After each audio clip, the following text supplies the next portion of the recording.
Hello, പുതിയൊരു വീഡിയോയിലേക്ക് എല്ലാവർക്കും സ്വാഗതം. ഇന്നതേ രാവിലെ തന്നെ കുറച്ച് തുണിയൊക്കെ മടക്കി വെക്കാനുണ്ടായിരുന്നു കേട്ടോ.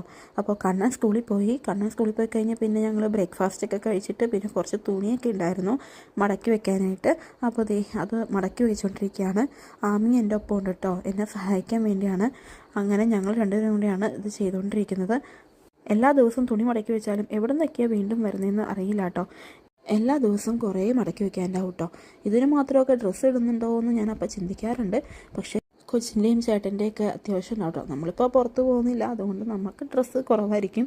പക്ഷേ ചേട്ടനും പിന്നെ കണ്ണനാണെങ്കിൽ സ്കൂളിൽ പോകുന്ന യൂണിഫോമും വീട്ടിൽ ഇടുന്നതും എല്ലാം കൂടി ഉണ്ടല്ലോ. പിന്നെ കണ്ണൻ്റെ ഞാൻ ഡ്രസ്സൊക്കെ ഈ ഒരു ബാഗിലാണ് വയ്ക്കുന്നത്. ഞാനത് ഫ്ലിപ്കാർട്ടിൽ നിന്ന് മേടിച്ചതാണേ. അപ്പോൾ ഇത് നല്ല സുഖമായിട്ട് വയ്ക്കാൻ പറ്റും. അവൻ്റെ ഷർട്ടും പിന്നെ പാൻസും എല്ലാം സെപ്പറേറ്റ് വയ്ക്കാനായിട്ട് ഇത് നല്ല യൂസ്ഫുള്ളാണ് കേട്ടോ. ഇനി ആ തുണിമടക്കൊക്കെ കഴിഞ്ഞ് എൻ്റെ ഞാൻ വീണ്ടും സ്റ്റിച്ചിങ്ങിലേക്ക് ചെന്നു. കഴിഞ്ഞ ദിവസം ഒരു ചുരിദാറിന് വേണ്ടി കട്ട് ചെയ്ത് വെച്ചിട്ടുണ്ടായിരുന്നു. അപ്പോൾ അതിൻ്റെ കുറച്ചൊക്കെ ഞാൻ ചെയ്തു വെച്ചിട്ടുണ്ടായി. ബാക്കി ഇപ്പോൾ ഇരുന്ന് ചെയ്യാൻ കേട്ടോ. അപ്പോൾ ഇതിൻ്റെ ടക്കാണ് ഇപ്പോൾ അടിക്കുന്നത്. ഇന്ന് വേറെ പ്രത്യേകിച്ച് പണിയൊന്നും ഉണ്ടായിരുന്നില്ല, കാരണം കറിയൊക്കെ ഇരിപ്പുണ്ടായിട്ടോ. ഞാനും അമ്മയും ലക്ഷ്മി മാത്രമാണ് ഇന്ന് വീട്ടിലുണ്ടായിരുന്നത്. അതുകൊണ്ട് നമുക്ക് വേറെ പണിയൊന്നും ഉണ്ടായിരുന്നില്ല. രാവിലെ തന്നെ ഞാൻ സ്റ്റിച്ച് ചെയ്യാതിരിക്കുകയാണ് കേട്ടോ. ഇതിപ്പോൾ ഓൾമോസ്റ്റ് കഴിഞ്ഞു. ഷോൾഡറൊക്കെ ജോയിൻ ചെയ്തു. അതിൻ്റെ കൈക്കുഴിയൊക്കെ ഒന്ന് കുഴിച്ച് വെട്ടി, പിന്നെ രണ്ട് സൈഡും ജോയിൻ ചെയ്തു കേട്ടോ.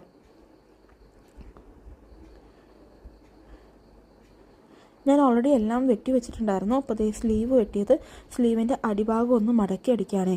അങ്ങനെ രണ്ട് പീസും അടിച്ച് കഴിഞ്ഞിട്ട് ആ കൈ നമ്മുടെ ടോപ്പിലേക്ക് ജോയിൻ ചെയ്യാൻ കേട്ടോ. അപ്പോൾ ഈ ടോപ്പിൻ്റെ ഏകദേശം കഴിഞ്ഞു. ഇനി നമുക്ക് സൈഡ് ഫുൾ ജോയിൻ ചെയ്തിട്ട് സ്ലിറ്റിട്ട് കൊടുത്താൽ മതി. വേറെ പണിയൊന്നുമില്ല. നമ്മൾ ഓൾറെഡി എല്ലാം കഴിഞ്ഞായിരുന്നു. അത് കഴിഞ്ഞ് ഞാനൊന്ന് കുളിച്ച് വന്നിട്ട് പാൻറ് അടിക്കാം കേട്ടോ. പാൻറ്റും ഞാൻ ഇന്നലെ വെട്ടി വെച്ചിട്ടുണ്ടായിരുന്നു. ഒരു സ്ട്രെയിറ്റ് പാൻറ്റായിരുന്നു. അപ്പോൾ അതും ഞാൻ ചെയ്തുകൊണ്ടിരിക്കുകയാണ്. ഇതാണെങ്കിൽ ക്രോച്ച് ഏരിയയൊക്കെ ആദ്യം അടിച്ചു കേട്ടോ. രണ്ട് പീസ് എടുത്ത് ക്രോച്ച് ഏരിയ അടിച്ചു.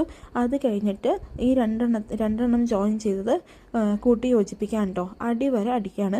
ഇത് കുറച്ച് ലൂസായിട്ടാണ് കേട്ടോ തയ്ച്ചത്. കറക്റ്റ് ഫിറ്റായിട്ടല്ല ചെയ്തത്, കുറച്ച് ലൂസായിട്ടാണ് ചെയ്തത്. കാരണം കസ്റ്റമർക്ക് കുറച്ച് ലൂസായിട്ട് മതിയെന്ന് പറഞ്ഞു. അങ്ങനെ രണ്ട് സൈഡും അടിച്ചു. പിന്നെ നമ്മുടെ ആ ക്രോച്ചിൻ്റെ അവിടെയും നമ്മൾ അത് ജോയിൻ ചെയ്തു കേട്ടോ. അങ്ങനെ ഇതിൻ്റെ പരിപാടിയും ഏകദേശം കഴിയാൻ പോവാണേ.